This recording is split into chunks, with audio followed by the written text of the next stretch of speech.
O Grêmio garantiu classificação para a final do Campeonato Gaúcho. E no vestiário, evidentemente, a comemoração foi grande, porque estamos falando de uma noite histórica aqui no estádio Alfredo Jaconi. E os personagens deram o tom a tudo o que aconteceu dentro e fora de campo. Algumas preocupações surgem, inclusive de ordem física. A gente fala sobre tudo o que rolou no vestiário, as queixas e confusões depois da vinheta.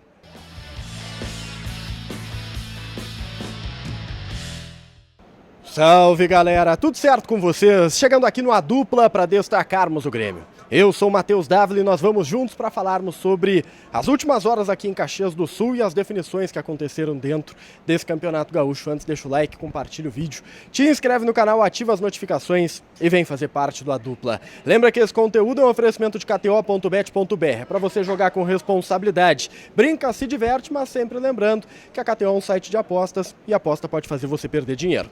Eu começo falando sobre o vestiário do Grêmio e é importante que a gente dê tom a tudo aquilo que aconteceu depois da partida. Afinal de contas, o Grêmio estava sendo eliminado até o minuto 100 de jogo, de bola rolando, e acabou revertendo a situação com o gol de bicicleta do Gustavo Martins e depois nas penalidades com o Thiago Volpi sendo o grande herói. E por óbvio, a felicidade, a euforia, ela tomou conta do ambiente gremista. Uma foto de comemoração foi postada inclusive pelo Grêmio, o presidente Alberto Guerra, os dirigentes, todo mundo muito satisfeito, muito mais do que isso, né? Todo mundo muito eufórico, porque estão cientes de que foi uma noite inesquecível por aqui.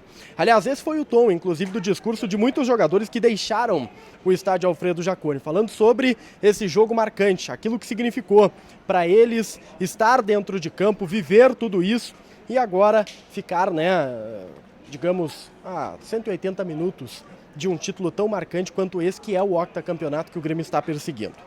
É importante dizermos que o técnico Gustavo Quinteiros fez as suas avaliações.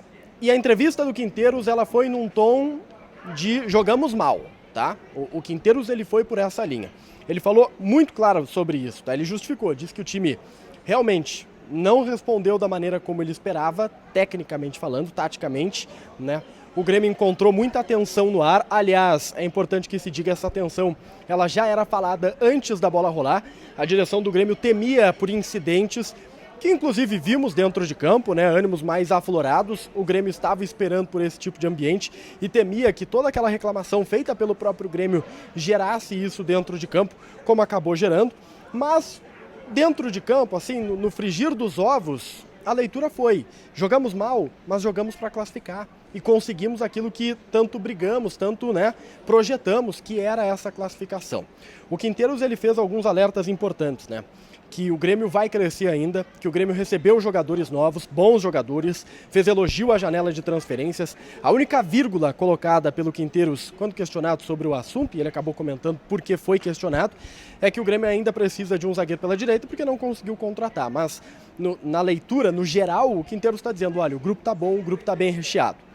Me chamou a atenção o discurso adotado pelo Rossato, vice de futebol do Grêmio. Disse que, para a final do Campeonato Gaúcho, e o Grêmio vai encarar o Internacional nessa grande decisão, o Inter passou sobre o Caxias, o Grêmio poderá apresentar o seu melhor. Ele fala isso ao dizer que o Grêmio ainda não mostrou o seu melhor futebol em 2025. É uma mensagem, é um recado, dizendo: olha, estamos evoluindo, estamos progredindo e há uma confiança muito grande de que o Grêmio vai crescer nesses dois últimos jogos na grande decisão do Campeonato Gaúcho. Vamos falar um pouquinho dos personagens, até porque quem brilhou aqui, ou quem brilharam aqui, foram dois personagens bem específicos, né? Eu começo falando sobre o Gustavo Martins. Se o jogo foi para os pênaltis, se o Thiago Volpi é herói da classificação para a final, é porque existe o Gustavo Martins. Gustavo Martins fez um gol de bicicleta, né, aos 50 minutos. Um gol que está gerando uma reclamação enorme, tá? O Juventude, inclusive, deu entrevista coletiva, está publicando nota oficial no seu site, reclamando do gol. De acordo com o Juventude, foi falta do Gustavo Martins. E os cortes das imagens mostram que há um contato da canela do Gustavo Martins com a cabeça do jogador do Juventude. Esta é a reclamação do Juventude e um dirigente do Ju até me procurou para dizer o seguinte: viu só, quero ver agora se eles vão reclamar do VAR, que hoje não trabalhou para eles. Sabe aquela coisa? Enfim, o Juventude está dando a réplica, ou a tréplica, como queiram, em relação a tudo que foi falado por Grêmio, por Internacional nos últimos dias junto à Federação Gaúcha de Futebol. Mas essa reclamação aconteceu. Sobre o Gustavo Martins, ele comemorou porque foi o seu primeiro gol de bicicleta, conversamos com ele na saída do vestiário, disse que está muito feliz, que tem treinado isso, que quase fez contra o Monson, não sei se vocês lembram, de fato ele quase faz um golaço contra o Monson, mas que agora é hora de concentrar, de descansar e principalmente, né, de focar nessa grande decisão do campeonato estadual. Noite de Thiago Volpi. Precisamos falar. Nas penalidades, quem segurou, literalmente, foi o Thiago Volpi. Pegou 2 pênaltis, Enio errou um, ele, Thiago Volpi, marcou o seu. Thiago Volpi vive um momento de afirmação. E ele falou sobre essa satisfação de estar dando uma volta por cima, porque ele chegou muito, mas muito contestado. Thiago Volpi chegou cancelado em Porto Alegre e está mostrando trabalho. Está cada vez mais afirmado dentro de campo, cada vez mais titular desse time gremista. Para a gente fechar, eu quero falar sobre alguns incidentes, tá? Primeiro, Cristaldo saiu do vestiário mancando. Vira dúvida, precisa de avaliação. Tomou uma pancada no jogo, Cristaldo está visivelmente descontado com dores, precisa passar por exames. Monsalve também estava meio que manquitolando, me parecia coxa. Vai passar por avaliação, vamos ver o que vai acontecer com o Monsalve.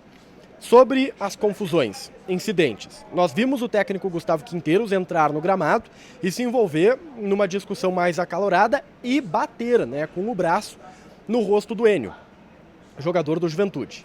Segundo ele, em nenhum momento ele quis agredir o Enio. De acordo com o Quinteiros, ele foi puxado, ele abriu os braços e acabou acertando o Enio e falou para o Enio isso, e eles se acertaram, segundo ele, o Enio até entendeu.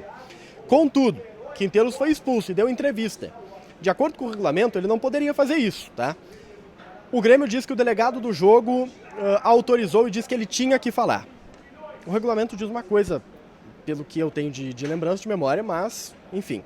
Qualquer coisa é resposta no TJD, tá? Qualquer coisa é resposta no TJD. Vai pro TJD, que se julgue e que se veja o que houve, o que aconteceu, mas, enfim, foi uma decisão da comunicação do Grêmio essa entrevista.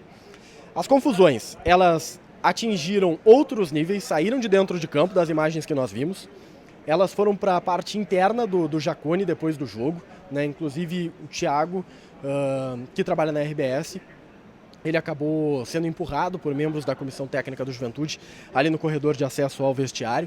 Essa imagem circula nas redes sociais. Fora de campo, tá? Nós vimos uma correria aqui do lado de fora do Jaconi, de torcedores do Juventude. Essa correria, e alguns até seguravam bastão, né, alguns bastões, paus, enfim, ela foi reprimida pela Polícia Militar, então, até onde sei, não se desencadeou em algo muito maior, mas a confusão foi muito grande, tá? Teve invasão de campo, um torcedor chutou a bolsa de água do Thiago Volpi enquanto estava dando toda aquela, né, aquela correria dentro de campo, todo aquele empurra-empurra lá por conta da revisão no VAR. Enfim, foram muitos incidentes, muito trabalho, essa súmula vai estar completamente recheada, mas esse é um pouco do que aconteceu aqui no estádio Alfredo Jaconi. Este campo, que neste dia específico, viu um jogo histórico, um jogo que vai ficar na memória. Fechada a luz, né? Desligada a luz, porque tá todo mundo indo embora. Deixa o like, compartilha o vídeo. Te inscreve no canal, ativa as notificações e a gente se vê. Tchau, tchau.